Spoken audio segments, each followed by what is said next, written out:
Imaginez découvrir que votre destin a été décidé en quelques secondes, et que tout le monde autour de vous croit que vous êtes né pour échouer. Après avoir éveillé un talent jugé ridiculement faible, Anne devient la risée de tous. Même les personnes les plus proches de lui cessent de croire en lui. Mais ce que personne n'imagine, c'est qu'au moment où il accepte ce destin, il éveille un système légendaire qui lui accorde le pouvoir de transformer la compétence la plus ordinaire en quelque chose d'absolument dévastateur. Et ce qui se passe ensuite change complètement le cours de cette histoire. Alors laissez un like, abonnez-vous à la chaîne et préparez-vous, car ce n'est que la première partie de l'ascension de l'un des mages les plus surpuissants de tous les temps. À Sagnan, les élèves de l'école numéro 1 se rassemblent pour le test de talent. Un instructeur appelle les élèves un par un jusqu'au tour d'Ambé. Ambé s'approche du pilier de pierre et pose sa main dessus pour révéler son talent. Le pilier réagit et affiche le résultat. Mage niveau 3. L'instructeur annonce à voix haute le résultat d'année à toute la classe. La nouvelle provoque les rires de ses camarades. L'un d'eux se moque de lui, disant que le talent du délégué de classe suffisait à peine pour changer de classe, tandis qu'un autre se plaint qu'un garçon aussi faible ne mérite pas d'être aux côtés de leur déesse. Une fille leur demande de se taire, leur rappelant que la petite amie d'année a éveillé un talent supérieur à 9,9. Durant, la petite amie d'année s'approche pour le réconforter. Elle lui dit que son propre talent est une mage de niveau 9,6 et lui promet de le protéger désormais. Ambé répond simplement qu'il va bien et qu'elle n'a pas besoin de s'inquiéter pour lui. Sa réponse laisse Lurayan complètement surpris. Ode à Moïse. La scène change. Au milieu du chaos d'une ville envahie par des monstres, Ambé réfléchit avec soulagement au fait de ne pas être condamné à vivre comme une personne ordinaire dans cette vie. Il révèle qu'il y a 18 ans, il est arrivé accidentellement dans ce monde, envahi par des bêtes et des démons venus d'autres plans. 90% de l'humanité est déjà morte, et les survivants vivent confinés dans des cités-états isolés. Pour résister à l'invasion, le monde lui-même a accordé à chacun le talent de devenir des porteurs de classe, divisés en 6 types, guerriers, mages, prêtres, archers, dresseurs de bêtes et soutiens. Sur une échelle de talent de 10 points, seulement 3 garantissent déjà un changement de classe, même au niveau le plus basique. 6 points sont considérés comme un vrai talent capable d'atteindre la 3e évolution, le pilier de l'humanité. 9 points permettent cette 3e transition, et au-dessus de 9, le détenteur est un prodige absolu, avec le potentiel d'atteindre le niveau divin légendaire. De retour dans le présent, pendant l'entraînement de magie au terrain, Anne déplore que son talent ne lui permette que de devenir le mage le plus ordinaire possible. Loin d'être un destructeur de monde, il n'a même pas le niveau pour écraser un ennemi faible. Ses camarades l'interpellent, le tirant de ses pensées. Luan lui suggère de passer à une classe de soutien, car il pourrait s'occuper de leur logistique à l'avenir. Anne reste silencieux face à la suggestion, puis révèle son véritable plan, il deviendra mage. Liu Ruyan est choqué par cette décision. Tout autour de lui, ses camarades rient à nouveau en feuilletant le livre de classe avec mépris pour le choix d'Anne. En marchant avec son bâton, Anne se demande s'il devrait retourner en acheter un nouveau pour faire des tests. Derrière lui, le groupe de camarades rit, y compris Liu Ruyan. Elle lui dit que le laisser devenir soutien était sa seule chance de rester à ses côtés, et s'il ne valorise pas ça, il ne devrait pas lui en vouloir d'être froide plus tard. Dans le vestiaire de classe, le professeur Wang demande à Anne s'il y a vraiment réfléchi, s'il veut vraiment devenir mage. Le professeur fait valoir qu'Anne est orphelin, n'a personne pour planifier son avenir, et n'a aucune idée de l'énorme quantité de ressources dont un mage a besoin. Selon lui, aucune faction ne serait prête à investir dans un mage avec à peine 3,1 de talent. Anne admet qu'il sait très bien que son talent est pratiquement inutile, mais il révèle qu'il garde encore un dernier espoir. Il déclare ensuite au professeur Wang qu'il a pris sa décision, il deviendra mage. Le professeur soupire et finit par céder, ordonnant à Anne d'entrer dans le cercle de transition magique pour recevoir le baptême d'énergie, se disant que ce n'est qu'un jeune homme plein d'illusions. Anne entre au centre du cercle et l'énergie magique l'enveloppe complètement. Le professeur ouvre les yeux de surprise face à ce qui se passe. Le système confirme, changement de classe réussi. Apprenti mage. Compétence initiale apprise, boule de feu élémentaire. Voyant le résultat, le professeur soupire simplement, disant que c'était exactement ce qu'il attendait. À peine l'apprenti mage le plus basique, il ne peut même pas être considéré comme un vrai mage. Mais le visage d'Anne s'illumine d'excitation et une explosion d'énergie éclate autour de lui, brisant les chaînes qui semblaient le retenir. Un nouveau message système apparaît, la condition d'activation est remplie et le système d'affixe de compétences vient de se lier à lui. Comment? Désormais, à chaque montée de niveau, Anne peut obtenir au hasard un affixe doré et l'appliquer à n'importe laquelle de ses compétences pour leur conférer des effets supplémentaires. Un tirage est maintenant disponible. Il décide de faire le tirage immédiatement. Le résultat est révélé, tirage réussi. Affix doré légendaire obtenu. Explosion. Année explique que dans ce monde, les affixes appartiennent généralement à l'équipement, mais le système qu'il vient d'éveiller peut les appliquer directement à ses compétences. Les raretés dans ce monde suivent cet ordre: blanc commun, vert excellent, bleu rare, violet épique, orange immortel et or légendaire. Et de leur année, tout excité, célèbre, ne s'attendant jamais à ce que son premier affixe soit un affixe doré super rare. L'affixe révèle ces détails: l'explosion génère un effet de zone qui augmente les dégâts de 10 à 100 fois, en s'affaiblissant progressivement du centre vers la périphérie. Année décide de fusionner l'affixe avec sa boule de feu, car c'est sa seule compétence offensive pour le moment. Ravi, il serre le poing, impatient de tester la puissance des dégâts X100. La scène se déplace vers la montagne derrière l'école. Année explique qu'à son retour, il a posé des questions et a découvert qu'il y a un terrain d'entraînement pour débutants là-bas. En chemin, il a aussi obtenu un ensemble d'équipements de départ. Il court vers l'endroit. Ses camarades de classe le voient de loin et s'exclament avec surprise que c'est vraiment Année et qu'il est vraiment devenu mage. L'un doute qu'il ait eu le cran de le faire, tandis qu'un autre se moque de lui, disant qu'il finira sûrement accroché aux jupes de Liu Ruan. Elle roule simplement des yeux, agacée. En courant, Année se souvient avoir entendu dire que tous les monstres sauvages de cette montagne sont capturés par les professeurs de l'école, dépassent rarement le niveau 5, ce qui en fait des cibles parfaites pour tester sa nouvelle boule de feu. Distrait, il finit par trébucher sur un bâton que quelqu'un a délibérément placé pour le faire tomber. C'est Liu Ruan, déjà habillée en mage de glace et de neige, qui est surprise de voir Année tomber à ses pieds. Pourtant, elle propose de former un groupe sur le champ, car elle est une mage de glace de niveau 3 et pourrait facilement le porter tout en partageant l'expérience équitablement. Année refuse l'offre immédiatement. Puis elle lui demande pourquoi il courait vers elle. Année répond froidement qu'elle bloquait simplement l'entrée. Irritée, Liu Ruan pense en elle-même qu'Année l'a embarrassée devant tout le monde, et qu'il sera désormais difficile de maintenir leur image de couple parfaitement amoureux. Avant qu'il n'entre, le professeur Wang l'avertit que même si les monstres de la zone sont de bas niveau, il doit faire attention à ne pas briser le record de 0 mort de l'école. Année apprécie l'inquiétude et avance. Resté seul, le professeur soupire, se plaignant que ce garçon n'écoute jamais les conseils. Même sans lui parler du terrain d'entraînement, il a réussi à trouver son chemin tout seul. Année traverse le portail magique et entre sur le terrain d'entraînement. Très vite, il rencontre un lapin mutant de niveau 1, 80 points de vie, 5 attaques et 3 défenses. Il explique que ces créatures sont originaires de la Terre mais ont muté après avoir été contaminées par l'énergie de l'autre monde, changeant complètement leur comportement d'origine. Prudemment, Année décide de frapper en premier avec une attaque surprise et invoque sa boule de feu élémentaire. La boule de feu avance, mais le lapin l'esquive facilement. Son projectile est trop lent. Le lapin mutant ouvre la gueule, dévoilant des crocs acérés et grogne en direction d'Ambi, qui est surpris par cette réaction inattendue. Mais avant que la créature ne puisse réagir, la boule de feu la frappe. L'explosion engloutit tout autour dans un flash gigantesque. Ambi estime que le rayon de l'explosion a atteint environ 10 mètres. Même si la boule de feu est lente, elle reste capable de surprendre l'ennemi. Le système confirme, lapin mutant éliminé. Expérience actuelle, 1%. Satisfait de s'être familiarisé avec la compétence, il décide de se lancer dans une chasse massive pour monter de niveau le plus vite possible.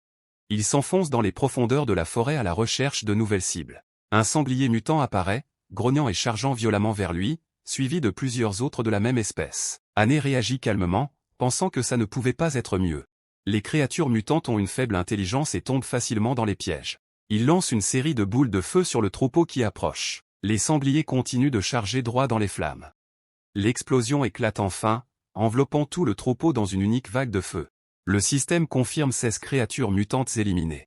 Expérience actuelle, de nouvelles explosions continuent de résonner dans la forêt près d'une cascade. Le système annonce qu'Année a atteint le niveau 2. Le passif de classe de base s'active, augmentant tous les attributs de 1 point. Le passif d'entrée de la classe mage s'active également, augmentant l'esprit de 3 points. La fiche de statut d'Année apparaît. Niveau 2, classe apprenti mage. Physique 5, agilité 4, esprit 11. Compétence de classe boule de feu élémentaire avec l'affixe explosion et une nouvelle opportunité de tirage disponible dans le système d'affixe. Excité, il demande au système de tirer à nouveau. Le résultat apparaît, tirage réussi. Le même affixe légendaire doré, explosion. Encore surpris, Année se demande pourquoi il a obtenu le même affixe. Puis le système révèle quelque chose de nouveau, en détectant un affixe en double, il accorde automatiquement un tirage bonus. Ravi de la nouvelle, Il célèbre le fait que le système ait même cette fonctionnalité supplémentaire. Répéter un affixe garantit un tirage gratuit. Le nouveau tirage est révélé, en plus d'explosion, il obtient un autre affixe légendaire doré, multiplicateur x10. Les mains brillantes, il fusionne les nouveaux affixes avec sa compétence. Ambé se demande si, puisque la boule de feu a déjà l'affixe explosion, il serait possible de l'appliquer encore. Le système le confirme, les affixes du même type peuvent se cumuler et se renforcer mutuellement. Excité par la découverte, il ordonne au système de fusionner le second affixe avec sa compétence. Dans l'ombre de la végétation, une paire d'yeux brillants l'observe, cachée. La compétence est mise à jour. La boule de feu élémentaire a désormais 1% de chance de brûler l'ennemi avec des dégâts basés sur 10% de l'esprit, et l'affixe explosion dupliquée augmente les dégâts d'explosion de 30 à 300 fois, en s'affaiblissant du centre vers les bords. Plus tard, assis près d'un feu de camp, il fait griller de la viande à manger. En mangeant, il se rend compte que la viande des animaux mutants augmente aussi progressivement son expérience, en plus d'améliorer légèrement ses attributs. Il réfléchit au fait qu'il a déjà éliminé presque toutes les créatures mutantes de cette montagne et pourtant il n'a réussi à atteindre que le niveau 4. Puis il se souvient quand il a été pris en embuscade par un ours, ce qui a fini par modifier la fusion de ses affixes. Au moment de l'attaque, il a crié désespérément au système d'appliquer l'affixe multiplicateur x10. Le résultat apparaît sur sa fiche, niveau 4, 25 de constitution, 24 de vitesse et 37 d'esprit. Avec la boule de feu déjà au niveau 2, aucun temps de recharge et aucun temps d'incantation. Ambé se rend compte, surpris, que le multiplicateur x10 qu'il a obtenu a fini par s'appliquer à son passif, multipliant ses attributs principaux par 10, ce qui lui ouvre l'esprit à de nouvelles façons d'utiliser les affixes. Il conclut que les nouveaux affixes obtenus après avoir monté de niveau 2 fois, aucun temps de recharge et aucun temps d'incantation, sont parfaits pour compenser la lenteur de la boule de feu. Déterminé, il déclare que pour atteindre le niveau 5, il devra chercher un autre endroit. Inaz, pendant ce temps, à l'entrée de la zone d'entraînement, le doyen de l'instruction, le Feng, fait remarquer au professeur Wang que la vitesse à laquelle les monstres sauvages sont éliminés cette année est bien plus élevée que les années précédentes. Wang suggère que peut-être les meilleurs étudiants se sont associés pour chasser les bêtes mutantes. Le Feng n'est pas d'accord, disant qu'il connaît bien la force de ces quelques étudiants et que ce ne serait pas possible à moins qu'ils n'aient une ressource cachée. Wang propose que quand ils sortiront tous, il suffira de vérifier le niveau de chacun pour tout clarifier. À ce moment, un cri à l'aide interrompt leur conversation.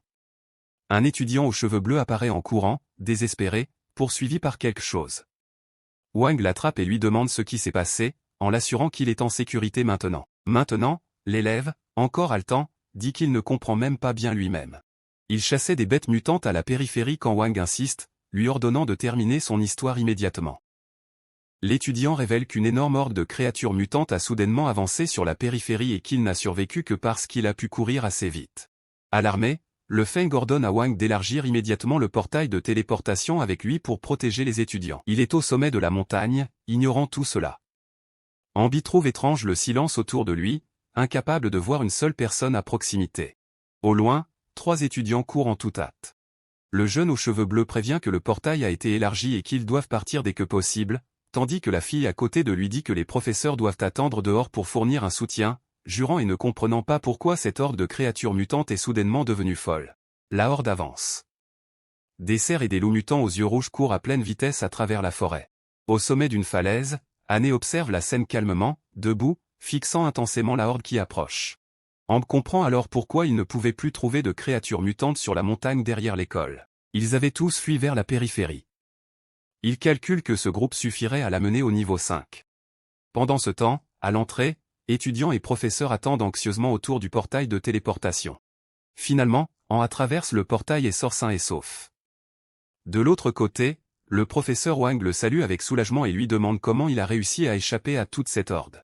Ambe répond simplement que quand il est parti, la horde avait déjà disparu.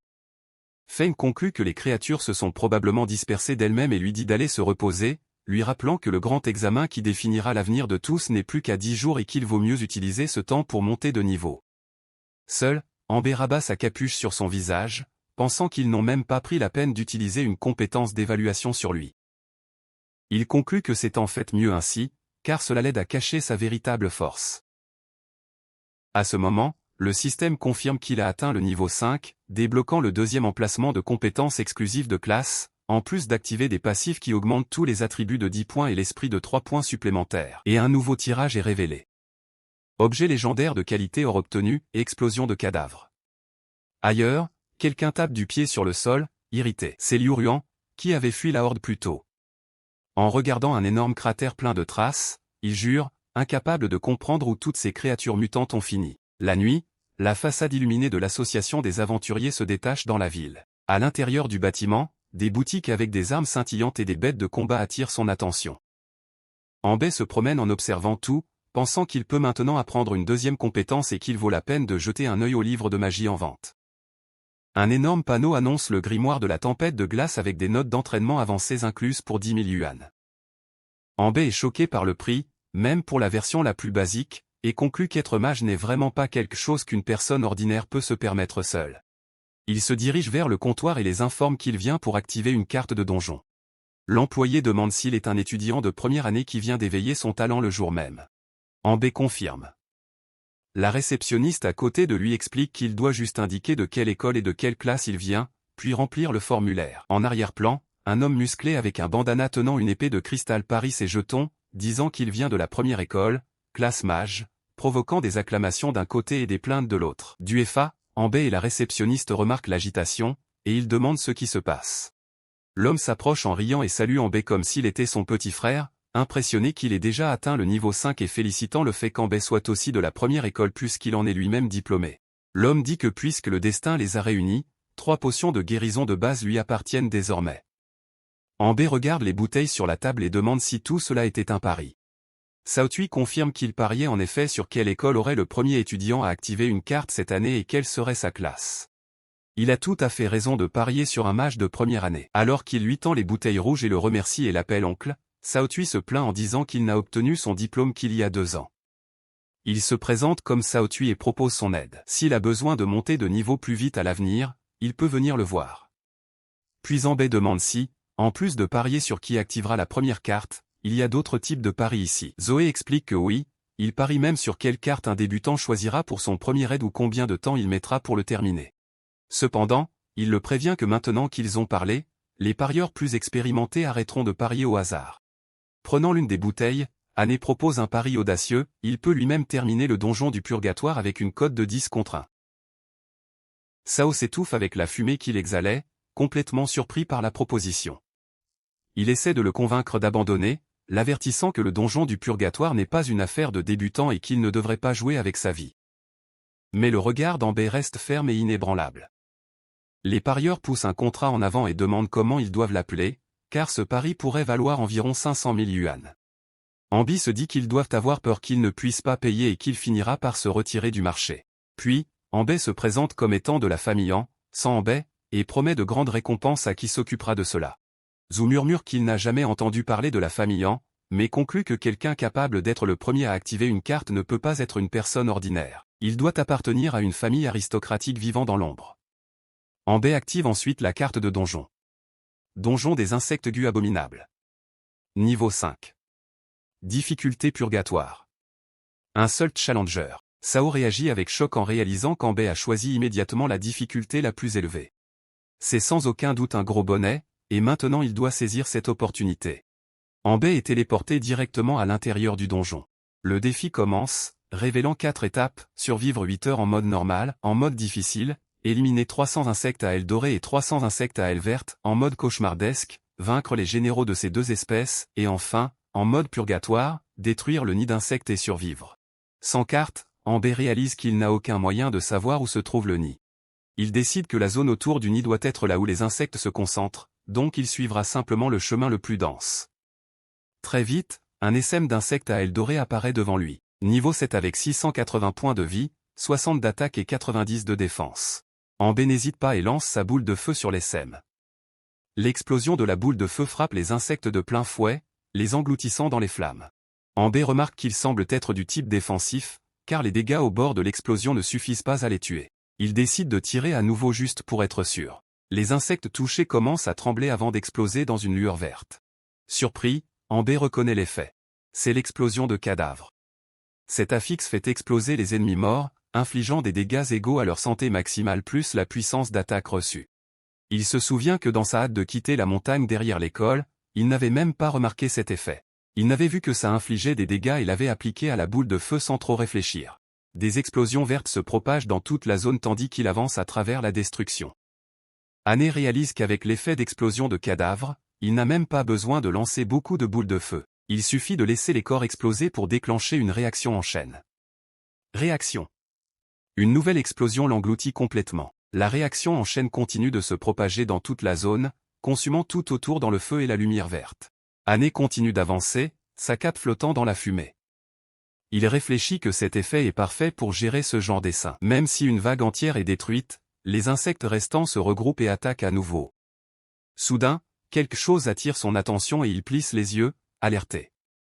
Une lumière verte pulse au milieu d'un cratère devant lui.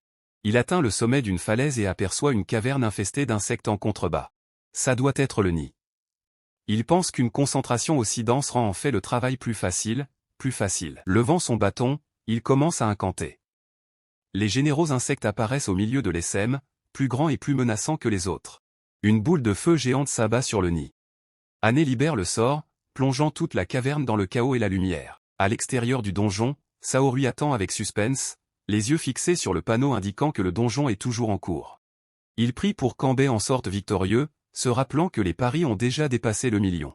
Un des parieurs se moque de Saori, disant que cette fois il perdra jusqu'à la chemise. Mais bien sûr, si Sao est si sûr de son choix, pourquoi ne pas parier 50 000 pièces de plus? La réceptionniste remarque quelque chose d'étrange en regardant le panneau. Le classement du donjon des vestiges de l'empereur insecte se met à jour. En première place, Ambé, qu'il a terminé au niveau 5, difficulté purgatoire avec une note SSS. La nouvelle se répand, et une foule se rassemble, tous choqués qu'on ait réussi à battre la difficulté purgatoire de la calamité du nid d'insectes, incapables de croire qu'un parfait inconnu y soit parvenu. Criant de joie, Xiao sert un autre parieur, célébrant qu'Ambé était une vraie bénédiction et qu'ils viennent de gagner une fortune. Et Atija. Puis il demande anxieusement si la promesse de récompense tient toujours. Au sommet d'une colline, la silhouette d'Ambé émerge enfin du donjon. Depuis le donjon, le système confirme la victoire. Donjon purgatoire calamité du nid d'insectes terminé, accordant de l'expérience et un coffre violet en récompense. Comme c'est sa première fois qu'il termine la difficulté purgatoire, il reçoit aussi un coffre doré supplémentaire enveloppé de flammes. Il monte au niveau 7, activant des passifs qui augmentent tous ses attributs de 20 points et l'esprit de 6 de plus. Puis il reçoit une nouvelle chance de tirer un affixe. Face aux deux coffres, Ambé se souvient avoir entendu que les récompenses de première conquête sont généralement excellentes et il est curieux de voir ce qu'il va obtenir. Les coffres s'ouvrent. Du violet sortent 6 pilules de fureur sanguinaire, 3 solutions nutritives, la griffe du général insecte et le fluide de l'empereur insecte. Du doré sortent des doublons, les restes du seigneur insecte canu et un emblème de marcheur du purgatoire. Intrigué par l'objet, il examine l'emblème. C'est l'emblème d'or numéro 81 des marcheurs du purgatoire, qui augmente tous les attributs de 10 points et possède aussi un potentiel de croissance. La description révèle qu'il est le tout premier à recevoir cet honneur depuis l'ère de l'empereur des flammes, empereur, une récompense réservée aux débutants qui allient courage et force. Satisfait, il décide d'équiper l'emblème immédiatement, car c'est un objet de croissance avec des bonus à tous les attributs. Levant les yeux au ciel, il se souvient qu'il peut encore tirer 2 affixes dorés et appelle le système avec enthousiasme pour effectuer le tirage. Le résultat apparaît, tirage réussi. Il a obtenu 2 nouveaux affixes légendaires dorés. Et pendant ce temps, à l'école, un homme grand avec un haut de forme demande aux étudiants rassemblés si vraiment aucun d'entre eux n'a rejoint un groupe pour chasser des monstres, ou si quelqu'un a obtenu une puissante attaque AOE comme compétence de première classe. Ah oui, une attaque comme compétence de première classe. Liao Ruoyan répond qu'il n'y avait personne d'autre là-bas, que leur rythme n'était pas si rapide, et que lorsqu'ils sont arrivés à la montagne derrière l'école, les bêtes mutantes avaient déjà disparu. À ce moment, le professeur Wang arrive en courant, criant que quelque chose de grave s'est produit. L'homme au haut de forme, révélé comme étant le directeur Li, se retourne simplement et ordonne aux étudiants de retourner chasser des monstres. Il demande ensuite à Wang ce qui s'est passé et pourquoi il est si bouleversé et a perdu ses manières. À bout de souffle, Wang explique que l'école a produit un vrai monstre cette année, un étudiant qui a terminé les vestiges de l'empereur insecte à peine au niveau 5. Choqué, le directeur ajuste ses lunettes, incrédule. Lui-même n'a réussi à battre ce donjon qu'au niveau 9, et encore, seulement en difficulté cauchemar. Wang insiste en disant que c'est vrai, que beaucoup de gens l'ont vu dans le hall du donjon et ont entendu dire que l'étudiant a terminé la difficulté purgatoire en 1 heure seulement. Changement de scène, Ambé continue d'avancer. Le système confirme, Chevalier d'acier noir d'élite niveau 6 éliminé. Archer d'acier noir niveau 5 éliminé.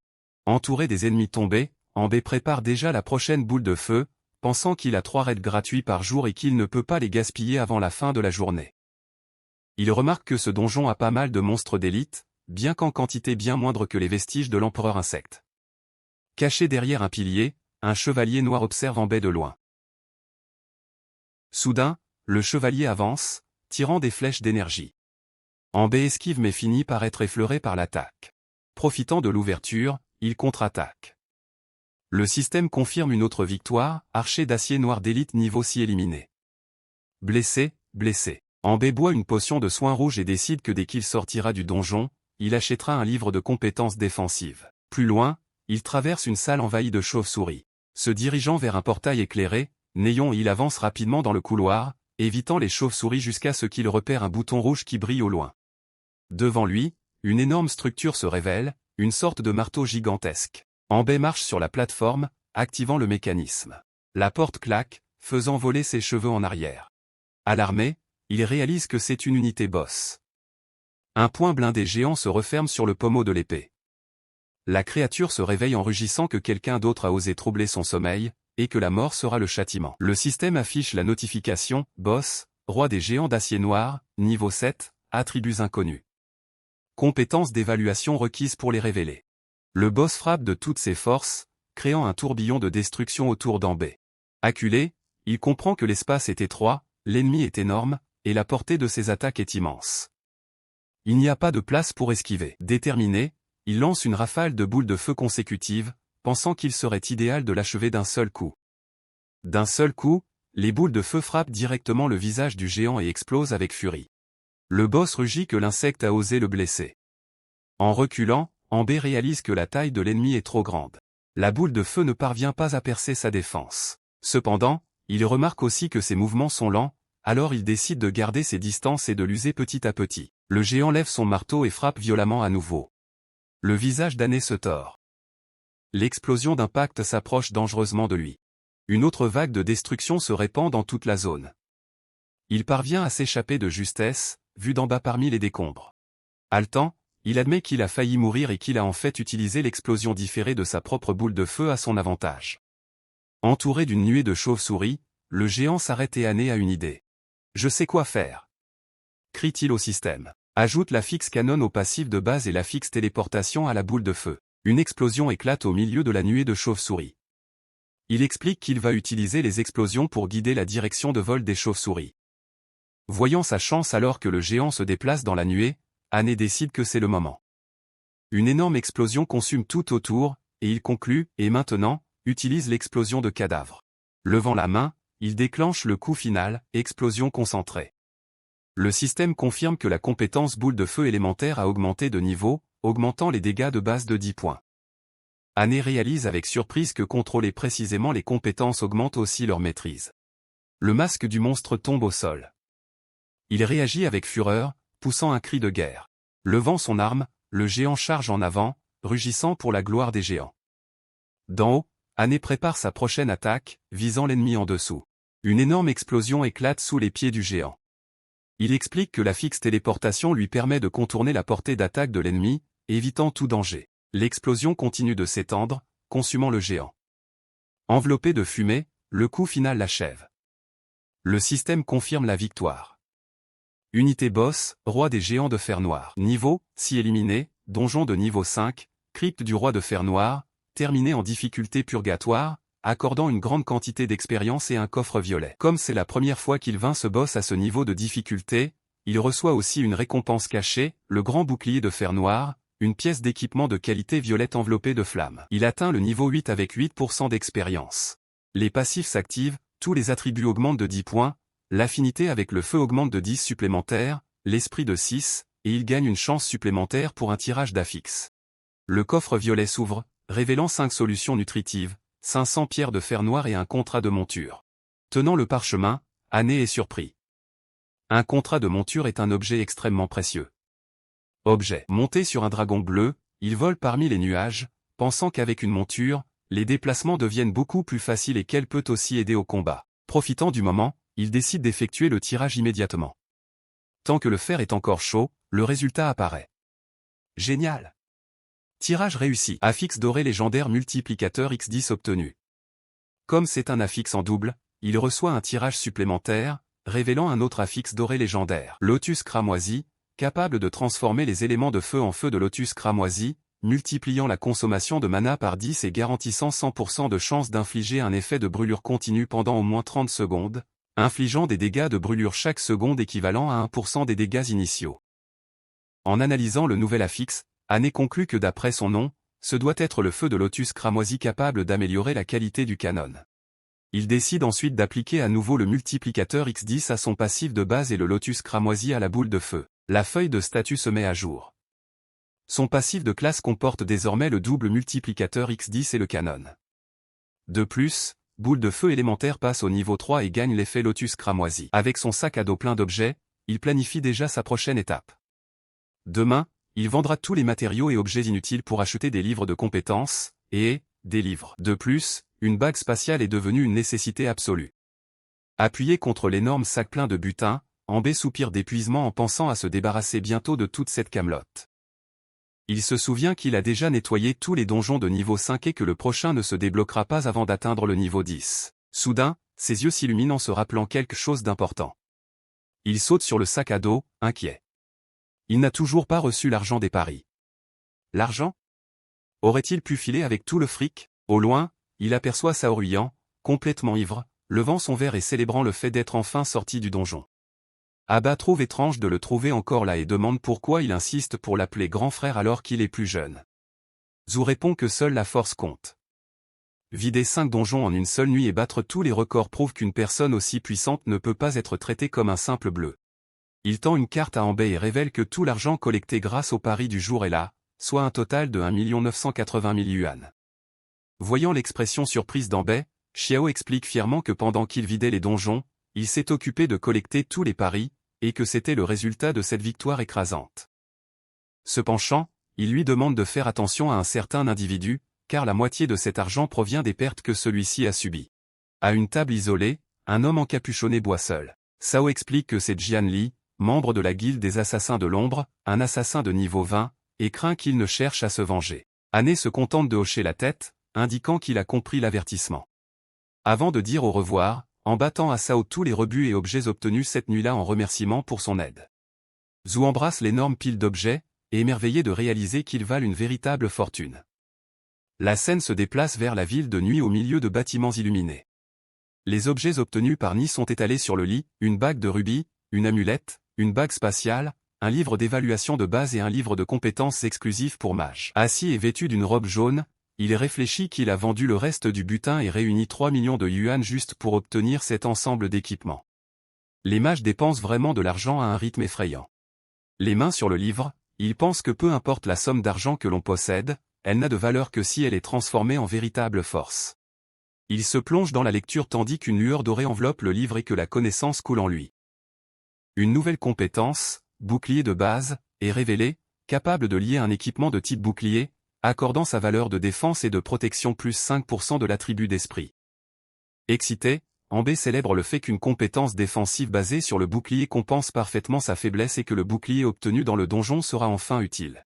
Il lie le bouclier de qualité violette à la compétence, impressionné par sa puissance. C'est le bien qu'il regrette de ne pas avoir pu prendre le couvercle du cercueil du roi géant, enveloppé d'une aura dorée. Il conclut qu'il a maintenant une couche de protection supplémentaire pour affronter le territoire sauvage. Le lendemain, un œil arrive à l'immense porte dorée qui mène à la sortie de la ville. Ça y est. 2 lances se croisent avec un bruit métallique retentissant, bloquant son chemin. Les gardes le regardent avec méfiance et demandent, un mage de base à peine niveau 8. Es-tu vraiment sûr de vouloir quitter la ville? Ambé avance sans la moindre hésitation, paie les 10 000 yuan de frais de sortie et demande à enregistrer son départ. Le garde reconnaît qu'il connaît les règles et lui rappelle que s'il est en danger, il doit envoyer un signal de détresse via le système professionnel pour que la patrouille la plus proche puisse venir à son secours. Avant de le laisser passer, les gardes lui donnent un dernier avertissement. Il doit rentrer en ville avant le coucher du soleil, car la nuit, les bêtes entrent en état de frénésie et tous leurs attributs augmentent considérablement. Aneya traverse le portail. De l'autre côté se trouve un champ de bataille en ruine qui s'étend sur des centaines de kilomètres. Hors de la ville, La seule façon de se déplacer est d'utiliser des cercles de téléportation à courte portée. Une créature mutante ressemblant à un raviolet rampe furtivement le long d'une branche d'arbre. En traversant la végétation altérée, Anne constate que depuis la mutation, les plantes ont subi de profonds changements. Une seule erreur et il ne resterait même pas un cadavre. En voyant les cimes tordues, il se souvient qu'il est très facile de se perdre ici, car tous les appareils électroniques ne fonctionnent plus. Heureusement, le système professionnel existe, il ne sait même pas quelle divinité l'a créé. Plus loin, un groupe de gobelins discute. L'un se plaint qu'il ne reste plus assez à manger. Un autre grogne que s'il continue sans nourriture, le roi finira par les utiliser comme nourriture. Un troisième remarque que de plus en plus d'humains arrivent dans le coin. Le chef du groupe les réprimande et dit qu'ils n'ont rien à craindre, car les humains qui arrivent ici sont toujours des débutants. Ce serait même mieux qu'ils viennent, car il les écraserait tous lui-même et les ramènerait au roi pour un festin. Se cachant derrière un rocher, Ambé utilise sa compétence d'évaluation sur les gobelins et conclut que l'évaluation de base ne peut révéler que des informations très limitées à leur sujet. Sans perdre de temps, il décide de commencer la chasse ici même. Une violente explosion consume le camp de fortune des gobelins. L'un d'eux est envoyé valser par l'explosion et hurle de terreur en réalisant que c'est un mage humain. Ambé observe la scène calmement, se demandant pourquoi un mage aussi terrifiant a débarqué ici. Blessé, l'un des gobelins s'enfuit désespérément. Anne le laisse fuir exprès, pensant que ce gobelin le mènera tout droit au camp principal. En haut d'une tour construite par les gobelins, une sentinelle voit quelque chose arriver et donne l'alerte. Le gobelin arrive en courant et crie qu'un mage humain est apparu, suppliant qu'on le tue immédiatement. Enveloppé dans un nuage de fumée sombre, Ambé atteint enfin le camp principal des gobelins. Un énorme gobelin aux yeux rouges vifs le regarde de haut avec une expression menaçante. C'est probablement le chef de la tribu, celui qui sonne le corps de guerre.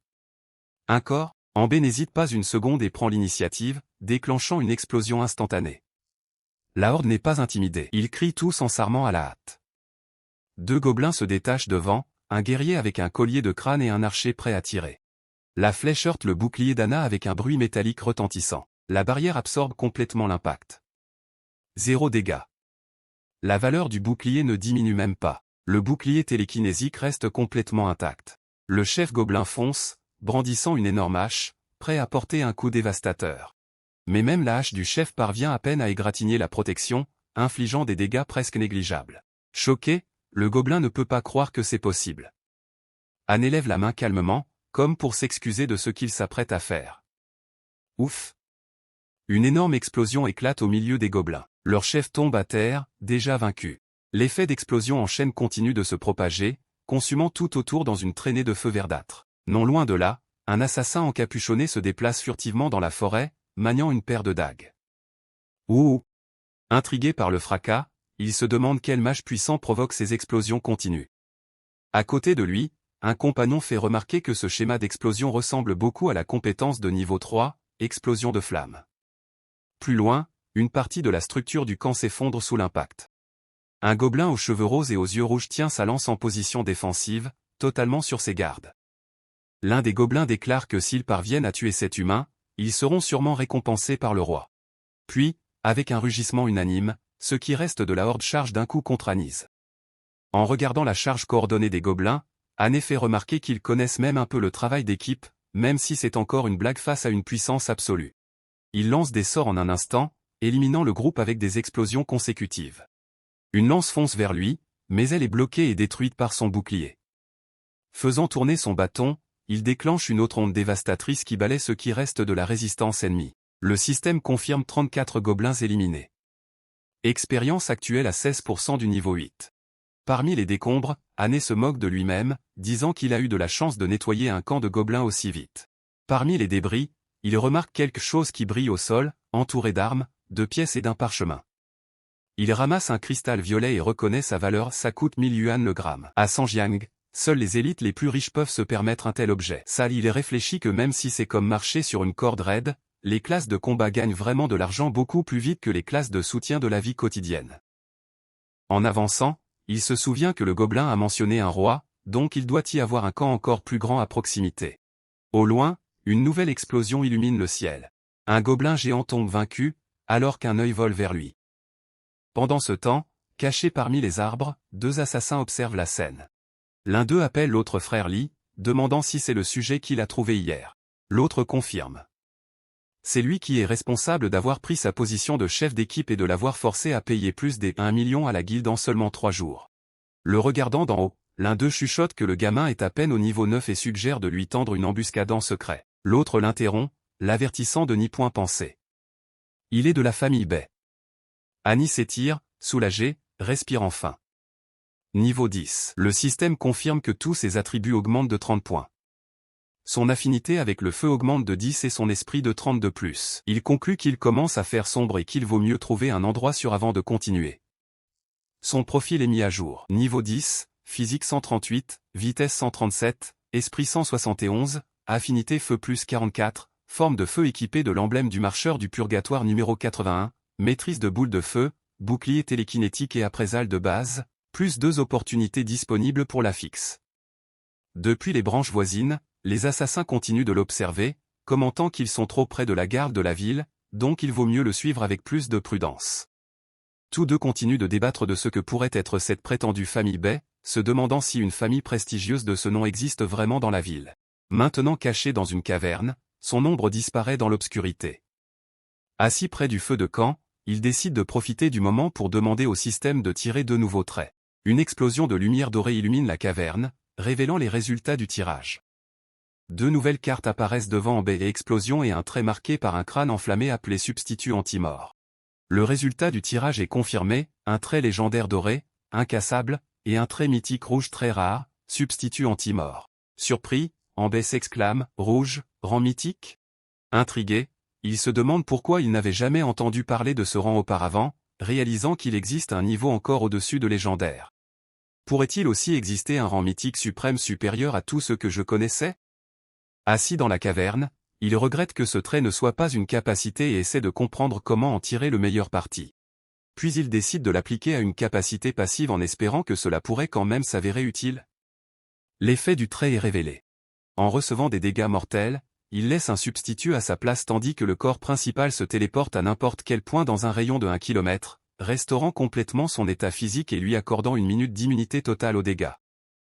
Il n'a qu'une utilisation, mais la limite augmente et les utilisations consommées sont restaurées à chaque nouveau niveau. Satisfait, il voit que ce trait est à la hauteur de sa rareté. Au niveau 100, il pourrait ressusciter 90 fois. Soudain, quelque chose fend l'air vers lui. Alarmé, il demande qui est là tout en bloquant l'attaque avec sa barrière de vision télékinétique. Une figure encapuchonnée émerge des ombres et le salue ironiquement, demandant comment il se fait que le jeune maître en chasse des monstres seul, sans emmener un seul serviteur. Ané reconnaît le visage, surpris. L'homme sourit d'un air menaçant et exige qu'Ané lui remette tout l'argent qu'il a gagné dans les paris la veille en échange de sa vie. Alarmé, Ané répond que c'est une agression et demande s'il n'a pas peur d'être arrêté par la garde de la ville. Par la garde de la ville. Confiant, l'assassin répond qu'il a déjà tout vérifié. Même si la garde était prévenue, il leur faudrait 5 minutes pour arriver plus que suffisant. 2 complices apparaissent à ses côtés, et l'un d'eux suggère d'arrêter de perdre du temps à parler et d'éliminer la cible une fois pour toutes. Bay sourit en relevant calmement sa capuche, reconnaissant qu'ils ne sont que 3. Les d'entre eux. 5 minutes seront plus que suffisantes. L'assassin lance son attaque, se moquant qu'un mage solitaire n'est qu'un agneau attendant d'être abattu et que l'achever ne prendrait même pas 5 minutes. Mais soudain, une boule de feu était déjà à quelques centimètres de son visage. Une violente explosion de feu engloutit toute la scène. Parmi les débris, il ne reste qu'un talisman marqué par l'impact. Blessé, l'un des assassins arrive à peine à rester debout et admet, en haletant, que ce débutant de niveau 10 a réussi à le forcer à utiliser le talisman de survie qui lui avait coûté une fortune. Anne balance son bâton en s'approchant, se tenant devant l'ennemi vaincu, le bâton levé haut. Il conclut que leur plan n'était pas mauvais, mais ils ont sous-estimé une chose, sa force est bien supérieure à la leur. L'assassin reconnaît le visage d'Ané et crie de choc. C'était bien lui qui avait utilisé la compétence de niveau 3, explosion de flamme. Le bâton pointé vers la tête de son ennemi, Ané le nie froidement, disant qu'il doit se tromper, car il ne connaît aucune compétence de niveau 3. Sans hésiter, il l'enveloppe de flammes et l'élimine discrètement. L'explosion consume complètement le corps. Se retournant avec indifférence, Ané commente que les explosions de cadavres finissent par être un excellent moyen de détruire l'épreuve. Il s'éloigne, mais une ombre apparaît sur le sol. Une flèche cachée dans l'obscurité est lancée sur le protagoniste. Ané reçoit le coup dans le dos, pousse un cri de douleur et titube, complètement étourdi. Derrière lui, le même assassin apparaît complètement indemne, révélant qu'Anne n'a tué que son clone d'ombre. Après avoir accumulé du pouvoir si longtemps au niveau 20, il était naturel qu'il ait gardé quelques astuces pour sauver sa propre vie. Se penchant sur le corps tombé, l'assassin tend la main et dit que le garçon a une force acceptable mais qu'il est encore trop naïf. Toutes les rencontres chanceuses qu'il a obtenues vont maintenant devenir son propre pouvoir. Soudain, le corps d'Anne se transforme en morceaux de bois, laissant l'assassin complètement surpris. Ambi se relève, le bâton levé, plusieurs boules de feu déjà formées dans ses mains, et commente ironiquement que c'est en effet digne d'un assassin de niveau 20. Il libère les flammes directement sur l'ennemi accroupi, le dévorant complètement. EM explique que sans le substitut d'évitement de la mort, le plan de l'assassin aurait vraiment fonctionné, et juste pour s'assurer qu'il ne reste plus de clone d'ombre, il décide de le faire exploser plusieurs fois de plus. Une explosion encore plus grande consume toute la zone. La fumée se dissipe, révélant un énorme cratère dans le sol. Parmi les débris, il ne reste que quelques objets éparpillés, une bague, une montre à gousset et une dague. Et conclut que puisque même son anneau spatial a été détruit, l'assassin doit être complètement mort. Alors qu'il ramasse les objets, il réfléchit que dans ce monde extraordinaire, le plus grand danger vient généralement des autres détenteurs de classe. Les méthodes étranges sont presque impossibles à prévoir. Pensif. Il reconnaît que le bouclier télékinétique ne peut pas bloquer tous les types de dégâts et que le substitut d'évitement de la mort est en réalité sa vraie carte maîtresse. Il en conclut que seul un nivellement rapide lui offrira plus d'occasions de ce genre. Soudain, quelque chose attire son attention. Une fissure s'ouvre parmi les rochers, émettant une étrange lumière violette.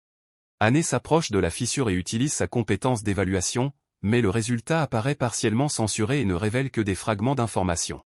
Le peu qu'il parvient à lire suffit. Royaume secret, le tombeau du roi démon. Échelle moyenne pour plusieurs joueurs. Conditions, niveau 20 ou moins. 4 personnes requises pour ouvrir. Pour l'ouvrir, de type à usage unique. Surpris, il réalise qu'il vient d'ouvrir l'entrée d'un royaume secret tout seul.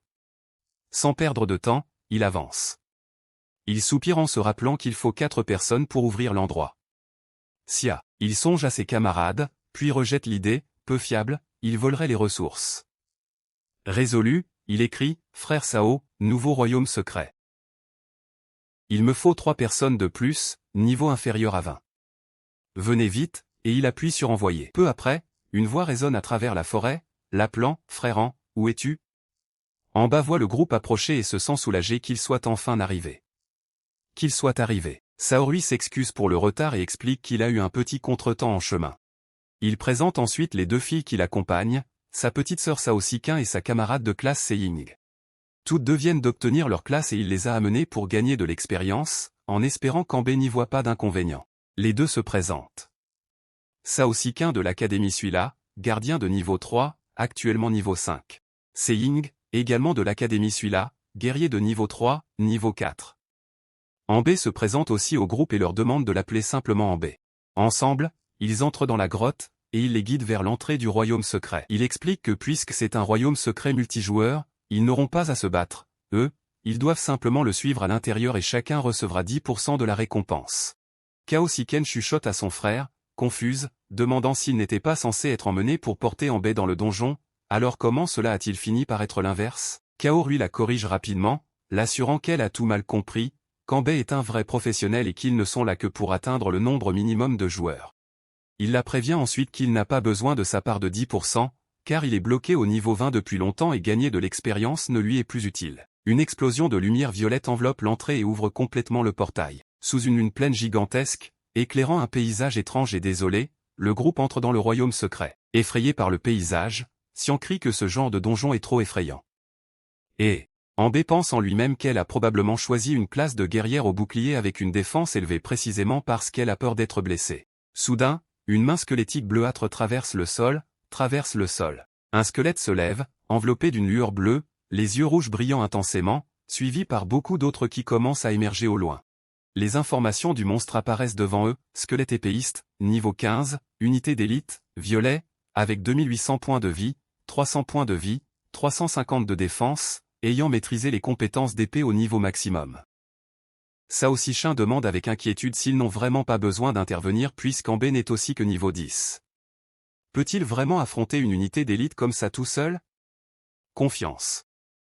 Ambe sourit et fait remarquer que le fait que le premier monstre soit déjà une unité d'élite montre que la difficulté de ce royaume secret n'est pas B. À l'intérieur, cependant, il ressent un certain malaise, se rappelant qu'il ne peut pas révéler les effets des affixes de ses compétences devant les trois autres. Il lance une boule de feu apparemment ordinaire sur le squelette. L'impact frappe en plein et explose sur la créature. Le crâne du squelette est projeté en l'air et est complètement détruit. Le groupe regarde la scène, complètement sous le choc, incapable de croire que ce n'était qu'une simple boule de feu, se demandant s'il est vraiment seulement niveau 10. Se retournant avec un léger sourire, Anne pense que cela ne devrait pas révéler son affixe puisque les corps sont restés intacts. Plus de squelettes avancent et ils continuent de lancer des boules de feu en pensant que, même s'ils ne sont pas nombreux, le fait que chacun soit une unité d'élite est impressionnant. Une explosion massive en consume plusieurs d'un coup. Dis donc. Sao Seken réagit incrédule, demandant pourquoi quelqu'un d'aussi fou plafonnerait délibérément son niveau. Après tout, n'étant qu'un mage de base, comment ces boules de feu peuvent-elles infliger autant de dégâts? Sao la corrige, révélant qu'il n'y a pas de plafond. Anne a changé de classe justement hier, tout comme les deux filles. Surprise, Kao Seeking murmure qu'elle ne comprend pas comment la différence entre les humains peut être plus grande que celle entre un humain et un chien. Kao Seeking demande si elle sous-entend qu'ils valent moins que des chiens, et Kao Seeking lui dit simplement de se taire. Kao Ruoyant les encourage, les avertissant qu'ils doivent être près du boss, et que personne ne doit distraire Anne. Une explosion encore plus grande engloutit complètement le dernier squelette restant. Le système confirme l'atteinte du niveau 11, avec tous les attributs augmentant de 90 points, l'affinité de feu de 10 points supplémentaires, et l'esprit de 6. Entouré de flammes, Anne ordonne au groupe de collecter les matériaux avant de continuer à avancer. Souriant, Saori Tian a déjà les bras pleins d'objets, d'os et de cristaux, assurant à Anne qu'il peut être tranquille, car ils s'occuperont des travaux lourds. Levant la main, il demande au système de tirer un nouvel affixe de compétence. Affixe. Le système confirme, une tentative consommée. Tirage de l'affixe doré. Affixe doré légendaire obtenu, haute probabilité. Intrigué, Anne se demande sa signification. Il suppose que cela pourrait être lié à la probabilité d'obtenir des récompenses en éliminant des monstres et décide de l'appliquer directement à la boule de feu, car c'est sa seule compétence offensive. L'effet est révélé. Lorsqu'on attaque avec cette compétence, elle augmente les chances de déclencher certains effets rares, et les cibles éliminées par la boule de feu voient leur taux de drop d'objets et de récompenses cachées considérablement augmenter. Satisfait, il célèbre d'avoir deviné juste. Sao Ruitian s'approche, lui faisant savoir qu'ils ont fini de tout collecter et l'ont stocké dans son anneau spatial. Puis il demande s'ils doivent diviser les objets. Anne répond maintenant qu'il vaut mieux finir de nettoyer le donjon. Voyez, sous la lumière de la pleine lune, le groupe s'approche d'un cimetière aux grilles rouillées et aux tombes enneigées. Un cercueil solitaire repose parmi les tombes tandis que le vent agite les arbres autour. Le groupe avance le long du chemin étroit entre les pierres tombales. AMB observe pensivement et fait remarquer qu'il y a aussi des cercueils ici. Le donjon précédent en avait aussi un. Un cercueil reste immobile, marqué d'un étrange symbole gravé dans le bois. Soudain, il explose violemment. Xiang Y réagit sous le choc, levant rapidement son bouclier pour se protéger. Une brume spectrale commence à se répandre dans la zone. Le profil du boss est révélé, roi démon maudit, niveau 15, boss de rang violet, avec 100 000 points de vie, sans attaque ni défense physique, maîtrisant la chaîne de malédiction de vie et les compétences d'invocation. Le groupe contemple la silhouette sombre émergeant de la brume noire. Même. Saori Tian murmure, déconcerté, ne comprenant pas ce qui se trouve devant eux. Un crâne gigantesque s'élève au milieu de la fumée noire, avec un œil rouge brillant intensément. Sur le point d'invoquer quelque chose, il crie, avertissant le groupe d'être prudent. Levant son bâton, il se prépare à agir en premier, déterminé à dissiper le brouillard épais avant toute autre chose. La boule de feu d'anneau commence à se former, chargée du nouvel affixe haute probabilité, brillant d'une intense lueur orange. Soudain, il ouvre grand les yeux, choqué par ce qu'il voit. Devant eux, le roi démon maudit se multiplie, créant plusieurs copies identiques de lui-même, toutes enveloppées de chaînes spectrales. Une barrière dorée apparaît pour bloquer l'attaque. Les chaînes avancent, transperçant la barrière d'Anne. Elles s'enroulent autour de Kao Seeking et Kao Ruiyan, qui crient sans comprendre ce qui se passe. Kao Rui crie, alarmé, ordonnant à tout le monde de vérifier immédiatement leur barre d'état. Anne vérifie sa propre condition. Un statut spécial révèle qu'il est piégé par la chaîne de vie du roi maudit. S'il attaque une copie factice, c'est lui qui subira les dégâts. Effrayé, Xiang Y et Kao Seeking s'étreignent, demandant avec terreur si cela signifie qu'en frappant une copie, ce sont eux qui seront blessés. Grave. Zhu Ruoyang confirme qu'il a déjà vu cette malédiction interdite, utilisée par un lich, Yushu. À cette occasion, n'en sachant rien, son groupe a subi de graves conséquences. Il se souvient qu'à l'époque, l'un de ses compagnons avait fini par être ciblé par la chaîne de vie du Lich. Ils croyaient tous que tant que le prêtre continuait à soigner et à stabiliser sa vie, il n'y aurait pas de réel danger.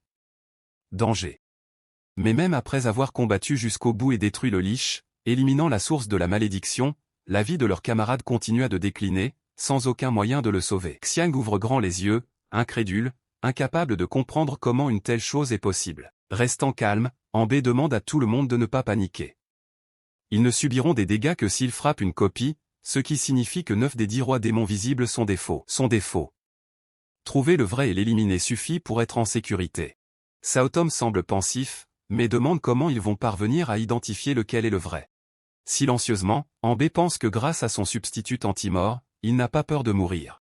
Cependant, la situation est délicate car c'est lui qui a fait entrer le groupe et il doit maintenant s'assurer que tout le monde en sorte vivant. Les nombreuses copies du roi démon encerclent le groupe tandis que les chaînes se multiplient tout autour d'eux. Le vrai boss commence à invoquer à nouveau, avec d'étranges symboles qui brillent autour de lui. Sao Sikin crie, avertissant le groupe, attention, il lance une autre compétence. Une nouvelle secousse ébranle le sol, révélant d'autres guerriers squelettes émergeant des ombres. Toute une armée de squelettes s'avance contre le groupe. Dos à dos, Anne et Saorician se préparent à affronter la horde. Effrayé, Sao Sikin demande à son frère s'il ne vaudrait pas mieux fuir immédiatement vu la situation. Xiaoruitian hésite sans répondre immédiatement. Elle suggère à Anne que peut-être il vaut mieux battre en retraite, sans avoir besoin de risquer ici, mais Anne la rassure, disant qu'il vaut mieux d'abord attendre et observer. Tant qu'ils sont à ses côtés, ces guerriers squelettes ne représentent aucune menace. Avec précision, ils contrôlent la puissance de feu, éliminant l'effet de propagation de l'explosion de cadavres et restreignant le rayon d'explosion, veillant à ne toucher aucune des copies du roi démon flottant dans les airs, évitant la contre-attaque de la malédiction tout en éliminant les ennemis en toute sécurité. La boule de feu frappe l'un des guerriers en plein, explosant de manière contrôlée sans se propager. Le système confirme, guerrier squelette d'élite éliminé. Expérience actuelle 3% du niveau 11. Surpris, Ambé ne s'attendait pas à ce que tuer les spires invoqués par le boss donne aussi de l'expérience normale. Oudus Talion, c'est un vrai gain. Un autre squelette avance, rugissant contre le groupe confiant. Ambé ouvre les bras et les provoque tous à venir. Plus ils sont, mieux c'est. Une succession d'explosions consume une partie de la horde d'un coup. Il serre son bâton, se concentrant sur l'attaque suivante, mais la boule de feu se retrouve dangereusement proche de l'une des copies flottantes du démon.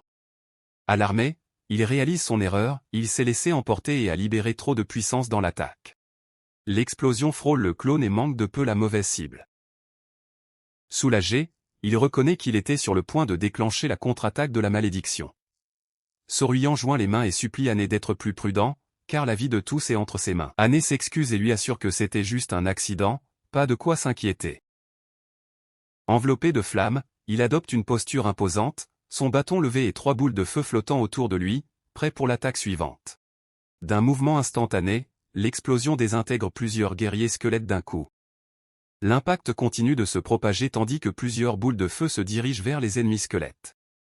2 heures plus tard, tandis qu'Anne continue de se battre en arrière-plan, les filles sont déjà assises par terre, épuisées, discutant pour passer le temps. Excitée, Cao Sikin lève les poings, impressionné de découvrir que ce royaume secret pouvait être terminé de cette façon. Le regardant de loin, elle fait remarquer qu'il traite littéralement le boss comme une machine à farmer expérimentée. Cao lui est d'accord, disant que n'importe qui d'autre face à un boss d'invocation aussi pénible aurait fui depuis longtemps. Seul Anne est assez fort pour massacrer des guerriers squelettes en continu, sans s'arrêter. Xiang observe attentivement son environnement. Soudain, elle remarque quelque chose d'étrange. Étrange. Il semble que plus aucun nouveau squelette ne sorte du sol. La scène s'ouvre, révélant le cimetière plein de cratères mais sans aucun signe de nouveaux ennemis. Amis. Cao Sikian remarque un autre détail. Il ne reste qu'un seul double du roi démon flottant dans le ciel. En souriant, Anne provoque le boss et lui dit de continuer à invoquer. A-t-il peut-être peur? Cao Ruyan a une révélation, lancer ses compétences consomme aussi le pouvoir spirituel du boss. Les autres complètent le raisonnement. Cela signifie qu'il a épuisé son mana. Anne marmonne, comprenant enfin pourquoi le dernier double est toujours visible. Les filles célèbrent, réalisant que le lien de vie s'est aussi brisé automatiquement puisque l'effet de la malédiction a disparu. Déterminé, Anne s'apprête à porter le coup final.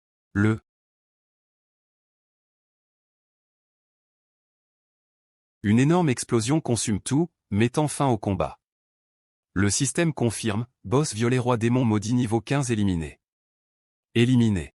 Félicitations à tous les survivants pour avoir réussi à terminer le royaume secret du cimetière du roi démon. Les filles flottent vers le haut, enveloppées d'une lumière dorée célébrant la victoire, tandis qu'Anne observe tout avec une satisfaction silencieuse au premier plan. Le système annonce, niveau 12 atteint. Tous les attributs augmentent de 90 points. L'esprit augmente de 6 points supplémentaires et une nouvelle opportunité de tirer un trait est accordée.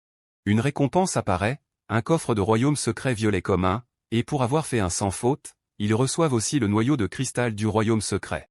Niveau 15, un matériau de qualité or. En touchant le cristal, Anne a l'air confus, ne sachant pas ce que c'est. Saorion explique avec admiration que c'est un matériau utilisé pour créer des donjons et peut être vendu à l'association des aventuriers de la ville pour une valeur entre 3 et 4 millions. Devant les terminaux de donjons, Saorion explique que ce type de matériau n'est jamais vendu d'un coup.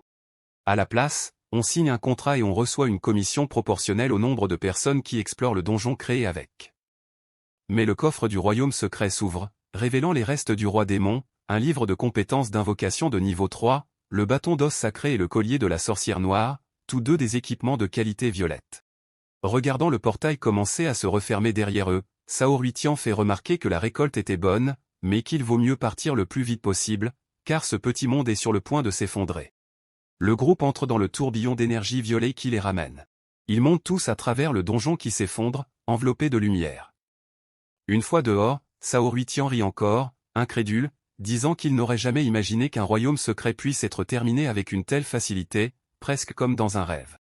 Sao Siquin le corrige immédiatement, l'avertissant de mieux choisir ses mots. Ce n'est pas eux qui l'ont terminé, mais le grand dieu en baie tout seul. Elle se tourne vers lui et le taquine d'un ton enjoué, entraînant sur son nom. Gênée, elle demande s'il peut lui vendre ce livre de compétences en priorité, avec Ambé calcule rapidement. Comme convenu, elle recevrait 10% des récompenses. Le prix du marché du livre de niveau 3 est de 8 millions. Le lui vendre ferait 7 200 000, et les autres objets lui rapporteraient encore 1 million. Finalement, il décide de simplifier les choses et ne lui demande que 6 millions. Zhao Siqing en profite pour demander un prêt à son frère, qui réagit avec surprise, disant qu'il a à peine réussi à économiser 2 millions en 2 ans entiers. Saoruitian la gronde, disant que cet argent était ses économies pour trouver une femme. Elle répond qu'en vivant comme il le fait, à boire et à s'amuser tout le temps, aucune femme ne voudra l'épouser. Lui? Xijing propose timidement, disant qu'elle peut lui prêter ce qui lui manque. Surpris, Sao Siquin demande si elle serait vraiment prête à lui prêter 4 millions. Des confirmations de paiement apparaissent à l'écran. 4 millions de rials sont reçus. Puis encore 2 millions. Ému, Sao Siquin serre Xiying dans ses bras, déclarant s'excuser auprès de Saoruan pour le travail de vente des matériaux, et l'assure que ce n'est pas un problème, qu'elle peut tout lui laisser. Le bâton d'os sacré révèle ses attributs, esprit plus 120, durabilité 300, avec la capacité d'équipement sort illusoire, capable de rendre une cible illusoire, que ce soit lui-même ou un ennemi, éliminant ses attributs physiques, et la faisant flotter sur place pendant 1 minute. Le collier fêlé de la sorcière noire donne esprit plus 80, durabilité 100, résistance aux malédictions plus 50. En analysant un nouvel affixe obtenu, Imbi réalise que l'affixe multiple s'accorde parfaitement avec le bouclier télékinésique. Elle augmente le nombre de boucliers pouvant être contrôlés simultanément, en obtenant un de plus pour chaque niveau de compétence. Il devient soudainement alerte en sentant un mouvement suspect autour de lui, et il lève rapidement une barrière dorée pour bloquer une attaque venant des ombres, pensant que quelqu'un qui lui tend une embuscade juste à l'entrée de la grotte ne peut appartenir qu'à la guilde des assassins de l'ombre. En observant les gobelins parmi les arbres, leurs yeux rouges brillant dans l'obscurité, Anne réalise que ce n'est qu'un petit groupe, mais qui savait très bien comment lui tendre une embuscade. Au moment où il sort de la grotte, il lève son nouveau bâton et commence à incanter. Impressionné, il note que, comme prévu pour un équipement de niveau épique, la concentration de pouvoir spirituel s'écoule avec une fluidité étonnante. Le système confirme que la compétence du bouclier télékinésique est passée au niveau 2 et peut désormais lier un objet de type bouclier avec une défense égale à la défense de l'équipement plus 10% de son esprit. Satisfait, Imbi commente qu'après si longtemps, la compétence a enfin évolué et que ce serait le moment parfait pour entraîner sa maîtrise contre les gobelins. Les gobelins se crient entre l'ordre de tirer plus vite, car l'humain semble être contenu derrière le bouclier. Les flèches rebondissent sans aucun effet. En faisant le calcul, il estime que la défense de base du bouclier est de 120 points, plus 10% de son esprit, pour un total de 186. Ils peuvent tirer autant qu'ils veulent. Ils ne passeront jamais à travers. 1 heure plus tard, les gobelins sont épuisés, à court de flèches et pratiquement effondrés sur le sol. Le système confirme une nouvelle évolution, bouclier télékinésique niveau 3, désormais capable de lier jusqu'à 3 objets de type bouclier, avec une défense augmentée à 15% de son esprit. Satisfait, Anne réfléchit qu'après avoir été attaqué pendant 1 heure entière, la compétence a enfin atteint le niveau 3. Levant la main, il forme une boule de feu et les prévient qu'il est temps de les envoyer dans l'au-delà. Paniqués, les gobelins se crient de fuir. Une énorme explosion consume toute la zone. Le système confirme, 31 gobelins éliminés. Expérience actuelle à 79% du niveau 12. Plus loin, d'autres détenteurs de classe chassent aussi dans la forêt. Un guerrier musclé frappe une créature visqueuse avec sa hache, tandis qu'un autre groupe affronte un sanglier avec un bouclier et une lance cachée derrière un arbre. Amber observe la scène et réalise que plus il s'approche du centre de la forêt, plus le nombre de détenteurs de classe augmente. Ils sont tous bloqués au niveau 20 à chasser des matériaux là-bas pour survivre. Il décide qu'il vaut mieux trouver un endroit plus isolé pour chasser seul. Sans avoir à se battre pour le territoire. Continuant son chemin, il réalise que sans même s'en rendre compte, il a déjà atteint les zones les plus profondes du cœur de la forêt. En chassant des gobelins éparpillés en chemin, il atteint enfin le niveau 13. Soudain, quelque chose attire son attention et ses yeux s'écarquillent de surprise. Un nouvel affixe est révélé, vérité. Il convertit tous les types de dégâts infligés en dégâts réels, ignorant toute résistance. Alice Amber réfléchit qu'il s'inquiétait auparavant que Fireball soit sa seule méthode d'attaque. S'il rencontrait un ennemi totalement immunisé contre le feu, il n'aurait aucun moyen de lui infliger des dégâts. Mais maintenant, avec un sourire confiant, il conclut qu'il n'a plus besoin de s'inquiéter. Peu importe l'attribut de l'ennemi, ils sentiront tous ces boules de feu. Ces boules de feu. Alors qu'il traverse la forêt, un cri lointain brise le silence. Il tombe sur une scène macabre, des silhouettes encapuchonnées rassemblées autour de corps tombés à l'intérieur d'un cercle magique rouge. L'une d'elles se distingue des autres, avec un visage marqué de tatouages sous le masque et un sourire sinistre. L'une des silhouettes encapuchonnées a un poignard planté dans la victime, caché. Annie se demande ce qui se passe là-bas, en sueur froide. Il se demande si c'est une vendetta de guild mais écarte cette idée, considérant que la brutalité est trop extrême pour quelque chose comme ça. Le chef masqué sent sa présence et crie, exigeant que celui qui est là se montre. Un emblème en forme de main squelettique apparaît au premier plan. Ce sont des membres de la guilde des assassins de l'ombre. Amber se révèle devant eux, entouré d'épées levées, et demande ce que la guilde des assassins de l'ombre fait là. Là, l'homme masqué s'adresse à quelqu'un d'une autorité supérieure, expliquant que les membres de la guilde sont responsables à l'intérieur de la ville et que l'identité de l'intrus est inconnue. D'autres silhouettes encapuchonnées se rassemblent autour, ordonnant de le capturer avant que quelque chose ne tourne mal avec leurs plans importants. Avec sa capuche relevée, Amber se demande qui sont ces gens. Ils tuent quiconque croise leur chemin, sans même épargner les membres de leur propre guilde des assassins de l'ombre. Les membres. L'un des assaillants avance en utilisant la compétence pas de l'ombre. Amber réagit instantanément, pensant que puisqu'ils ont attaqué sans dire un mot, ce n'est pas sa faute, et libère une explosion d'énergie dorée. L'assaillant dévie les coups avec son épée. Le chef masqué rit et dit qu'un agneau perdu est le sacrifice parfait pour le seigneur de la montagne. Une violente explosion consume la zone alors que les forces s'affrontent. Anne se tient calmement, au-dessus du corps tombé de l'ennemi qui était si confiant il y a quelques instants. D'autres assaillants se précipitent sur lui, criant que la force du garçon n'est pas une blague et que tout cela est pour le seigneur de la montagne. L'homme masqué lève son bâton et invoque bruyamment le grand seigneur des mondes et abysses, seigneur de l'éclipse de montagne, offrant tout en échange de son pouvoir. Un bruit de craquement se fait entendre, et une main de pierre commence à se former. Une créature de pierre gigantesque émerge du rituel, les yeux rouges brillants de fureur. Le système révèle la fiche de stade de la créature, golem de pierre informe, niveau 20, élite violet, avec 500 000 PV, 1000 d'attaque et 1000 de défense. Compétence inconnue. Amber réagit sous le choc, incapable de comprendre comment ce rituel a pu soudainement générer quelque chose avec une telle attaque et une telle défense. L'homme masqué sourit, invoquant l'effet de la magie avec le sang comme carburant et la fureur comme épée. Inarrêtable face à la douleur, ne craignant aucune agonie. Aura de soif de sang. Le golem avance, libérant une vague d'énergie écrasante. L'explosion détonne de toute sa force. Même au milieu du chaos, le golem continue de rugir, imperturbable face à l'attaque. Son poing gigantesque s'abat avec violence. Alarmé, Anne réalise que la durabilité de son bouclier est sur le point de s'épuiser. Le coup du golem passe au travers et touche B. Utilisant un sort d'illusion, il rend le bras du golem intangible, esquivant complètement l'attaque. Profitant de l'ouverture, Anne s'envole vers le haut, s'échappant par-dessus les montagnes avec une étrange légèreté. Il sent que son corps a complètement perdu son poids. Regardant en bas, il repère le groupe d'assassins encore rassemblés sur le site. Il les nargue, leur demandant s'ils pourront résister à autant de boules de feu. Une pluie de boules de feu s'abat sur eux depuis le ciel. L'explosion finale consume tout. Feu de lotus pourpre. Des étincelles se répandent dans la forêt tandis que la fumée s'élève encore de la traînée de destruction laissée par l'explosion. Un chevalier armé traverse la zone, ne comprenant pas ce qui s'est passé. Là, il attire l'attention du capitaine, pointant quelque chose devant lui. Un chevalier blond s'agenouille, examinant les débris en silence.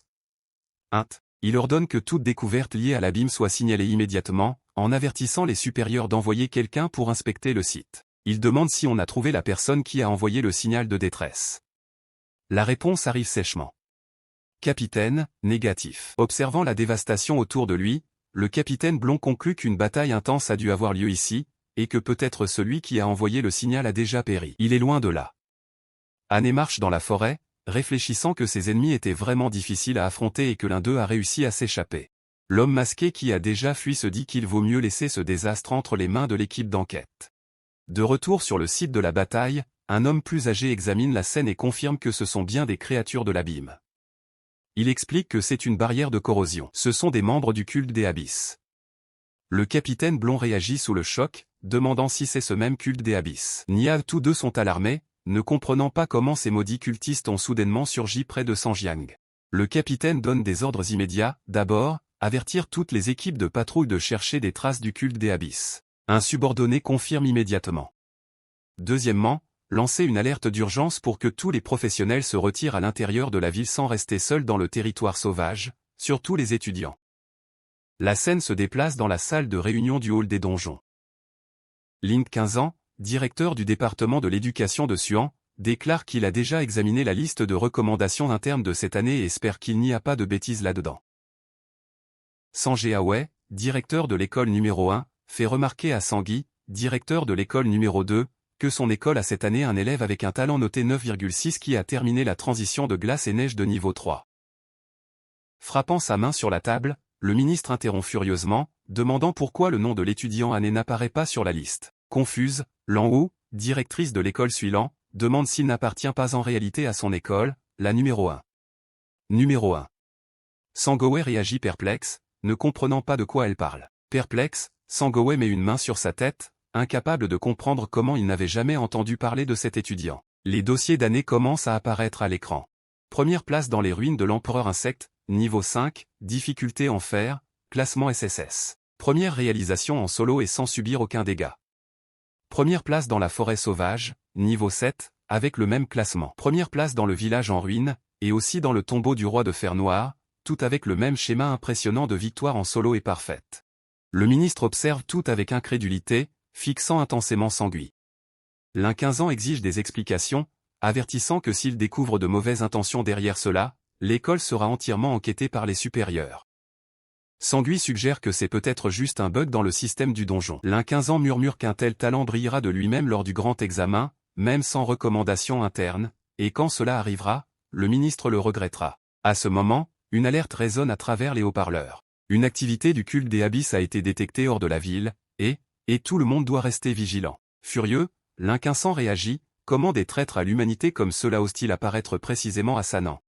L'anou devient alarmé, se rappelant que l'étudiant Sao Sikin de son école a mentionné qu'Anne chasse encore des monstres seuls dans la jungle de l'Est. Pointant le système, le ministre l'avertit, s'il arrive quoi que ce soit à Anne, Sangawei n'échappera pas à l'accusation de négligence. Déterminé, Lin 15 décide d'agir de son propre chef, utilisant son privilège pour émettre une mission prioritaire à l'armée afin de rechercher et secourir Anne, et il envoie la demande immédiatement. La scène revient dans la forêt où les corps de la cérémonie du culte gisent encore sur le sol à l'intérieur du cercle rouge. Un des chevaliers avertit le capitaine que ces scélérats viennent de s'échapper. Le capitaine blond lit la nouvelle mission reçue, confus, se demandant qui est cet Annie et si cela ne sera pas juste une autre nuisance. Un autre chevalier spécule qu'il pourrait être le fils de quelqu'un d'important et suggère qu'ils aillent le secourir d'abord. Le capitaine fait une grimace de dédain. Il écarte l'idée d'un geste, avançant. Ignorez cela pour le moment. Capturer les membres du culte des abysses est bien plus important. Suivez-les vite. Les chevaliers avancent à toute vitesse à travers la forêt en poursuite. Finalement, ils coincent les fugitifs. Vermine d'égout, voyons où vous allez courir cette fois. En réponse, le visage du sectateur masqué est révélé avec un sourire terrifiant, tandis que ses yeux violets craquelés brillent sinistrement.